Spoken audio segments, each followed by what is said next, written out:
The 70s was an era for peace, disco, and a changed world.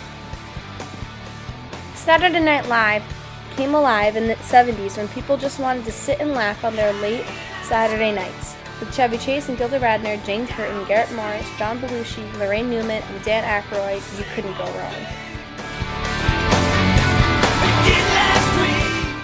Led Zeppelin took off in the 70s with hits like Stairway to Heaven, Kashmir, Black Dog, Rock and Roll, and Over the Hills and Far Away. This band ruled the decade. When they broke up in 1978, it was truly a country trauma. Queen was formed in London in 1971, consisting of Freddie Mercury, Brian May, John Deacon, and Roger Taylor. Their songs and crazy band life still haunts us today. The king of Motown, Stevie Wonder. Stevie gave a new R&B feel to music that we haven't really heard before. Stevie mastered instruments before even hitting puberty, and he did it all without being able to see.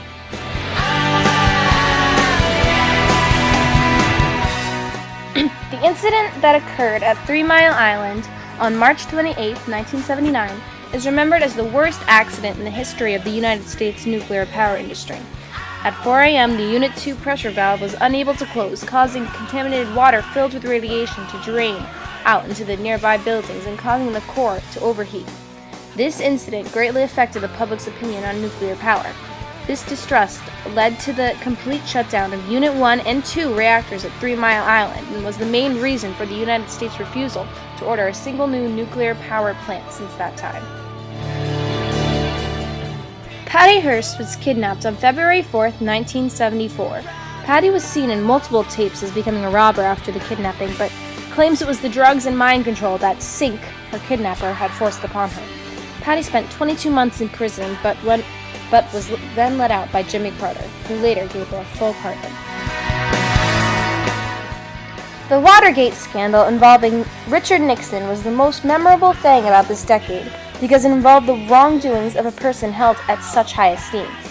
Nixon had formed a group called the Plumbers, whose job was to stop leaks or stop gossip in government. The Plumbers had a plan to break into the Watergate Hotel, which was the Democratic headquarters. While there, the Plumbers were caught and sent to jail. Nixon gave each of the Plumbers hush money to keep quiet about his involvement. Eventually, word got out that Nixon actually did have something to do with the Plumbers, which caused the presidential secession. Gerald Ford and Jimmy Carter were also presidents in the 1970s. The Kent State Massacre occurred on May 4, 1970, on the college campus at Kent State University in the city of Kent, Ohio. During the shooting, 4 students were killed and 9 others were wounded in a period of 13 seconds. The event triggered a nationwide student strike that forced hundreds of colleges and universities to close.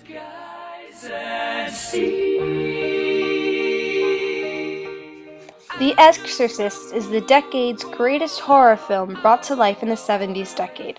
It is about a girl who starts to act a little strange, later realizing she has been possessed by the devil. The Stephen King classic is a must-see hit. Star Wars. From a land far, far away, Star Wars took hold of the American teenager/bored adult and captured their hearts. Star Wars enhanced the minds of teens everywhere in 1977 through intergalactic battles.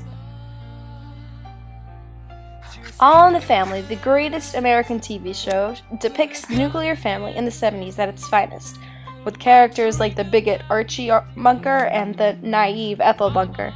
There's no way the situational comedy could go wrong on any level. And finally, one of the biggest fads of the 70s was the pet rock. Everyone had a pet rock then, now you're going to have one now. Thank you for listening to this presentation.